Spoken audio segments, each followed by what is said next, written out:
عايزاكي بقى تنسي لي اي طريقه عملتي بيها البتنجان قبل كده، ما تستهونيش ان ده بتنجان مخلل ما انا بعرف اعمله، لا لا انسي. النهارده الطريقه غير، الطريقه بتاعتنا تحفه. واتحداكي ده بقى باللي بنجيبه من مطعم، من مطاعم، بروح بقى عشان طبق البتنجان ده، ولا بقى عربيه الفول بقى عندها شويه بتنجان كده بتقولي هما بيعملوه ازاي. النهارده جايلك بكل اسراره وكل تركاته. معايا البتنجان، بصوا شايفين ما شاء الله قلب ابيض ازاي، والله الميه بقى بتاعته شايفين حمرا وجميله ازاي.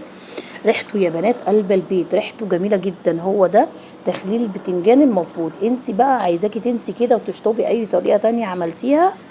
النهارده هقولك اسرار وتركات البتنجان المخلل على طريقتي. الطريقه دي حصري يا بنات، والاول مره هتعرفيها، وبجد هتتصدمي لو قلتلك الطريقه ازاي، هتقولي انا ما عملتش بتنجان قبل كده. بصوا بقى رغيف عيش كده بقى اول ما اعمل البتنجان ده، حاجه كده. بصوا لا تقولي لحمه ولا فراخ، بنسى الدنيا والله العظيم. طعمه خطير، من حلاوته يتاكل حاف يا بنات. يتاكل بقى جنب باميه، شويه ملوخيه. هو بيحب الاكلات اللي هي الصيف الحلوه دي. تمام. تعالوا بقى اقول لكم عملت البتنجان ده ازاي، بس هوريكم بقى قلبه ازاي. ولا بصوا انا بحاول اقرب لكم كده عشان تشوفوا كل حاجه، لان بجد الكاميرا ظلماه. ريحته رهيبه يا بنات. تعالوا نقول بسم الله واوريكم ازاي انا عملت البتنجان ده، ما تستهونيش بيه. البتنجان ده ليه تركات مخصوصه وتركات فاتن غير خالص. يلا نقول بسم الله. ما تنسيش اللهم صل وسلم وبارك على سيدنا محمد، اللايك والشير والسبسكرايب، ويلا بينا على البتنجان. عندي هنا نص كيلو من البتنجان. البتنجان ب10 جنيه، جبت نص كيلو ب5 جنيه. وانا مش بشيله بالسكينه، مش بقطع الراس بالسكينه، انا بقطعها بايدي زي ما انت شايفه كده. اقطعها بايدي كده، ما تقطعيش الراس بالسكينه عشان لما نيجي نسلقه ما يشربش ميه ولا نشقه ولا اي حاجه. يا دوبك بس هتشيلي العنقود بتاعه من فوق كده، وطبعا نغسله غسله كويسه جدا تحت الميه الجاريه.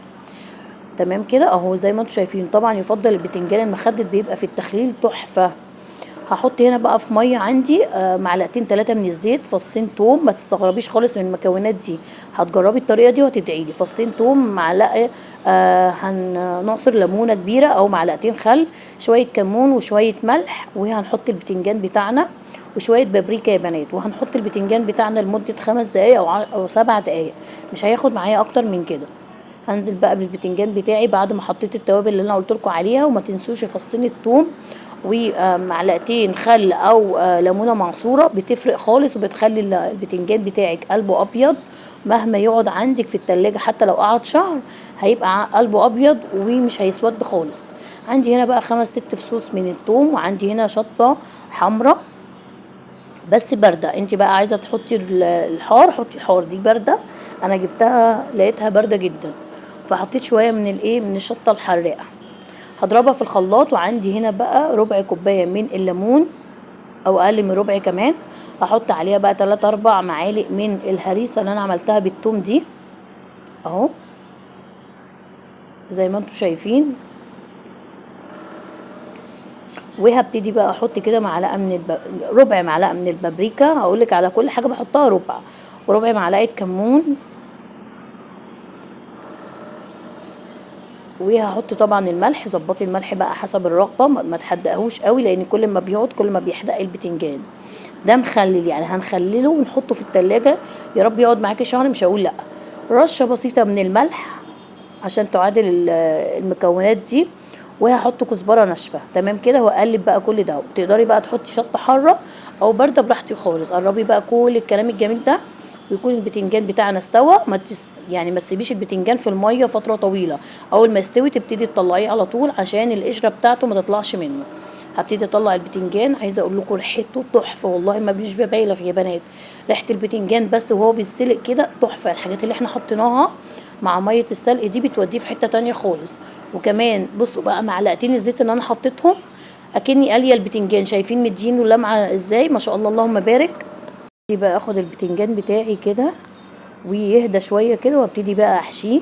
شايفين ما شاء الله بيلمع ازاي. معلقتين الزيت دول اوعي تنسيهم، مهمين جدا. ما تقوليش انا هسلق البتنجان زي ما كنا بنعمل زمان في ميه، لا بيفرق يا جماعه. النكهات اللي انا حطيتها والله العظيم بتخلي البتنجان شارب من النكهات. عايزه اوريكم البتنجان قلب ابيض ازاي، ليه عصرين ليمون في الميه، فمخلي البتنجان هيفضل معاكي كده لو قعد شهر هيفضل ابيض ولونه تحفه.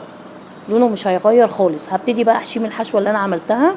وعندي بقى عندك بطرمان، عندك علبه زي اللي انا العلبه دي عاملاها البتنجان، لان ريحه البتنجان مهما بتغسلي ما بتطلعش، فانا بصراحه مخصصه دي للبتنجان. انت بقى عندك علبه، عندك بطرمان، كله ينفع. اهم حاجه يبقى حاجه يعني محكمه الغلق، تكون بتقفل كويس قوي. هحشي البتنجان بتاعنا زي ما انت شايفه كده. وطبعا الملح حسب الرغبه، حطي الملح بتاعك، بس انا بقولك قللي ملح ما تكتريش، لان البتنجان كل ما بيقعد كل ما بيحتق. بصوا قلب ابيض، قلب ابيض تحفه بجد يا بنات، حلو جدا جدا. رصيته كده زي ما انتم شايفين. تعالوا بقى نعمل الدقه بتاعته. عندي كده معلقتين 3 من الهريسه اللي انا حشيت بيها البتنجان بتاعي، وهاخد من الميه اللي انا سلقاها فيها. طبعا غاسله البتنجان كويس وسلقه فيه الميه، فالميه نضيفه وزي الفل تمام كده. وهبتدي اعصر ليمونتين بس، هعزز كده الطعم. عايزه اقول لك ريحته فظيعه، ريحته حلوه جدا جدا، مش ببالغ والله بجد ريحته حلوه قوي. حطيت ليمون، وتقدري هنا بقى تدوقي الميه بتاعتك، لو عايزه ملح تحطي، وانا حسيت كده ان هي دلع شويه فحطيت شويه ملح. وهقلب بقى كده زي ما انت شايفه. ودي اللي هنحط بيها المخلل بتاعنا او مخلل البتنجان، ده المحلول بتاع البتنجان.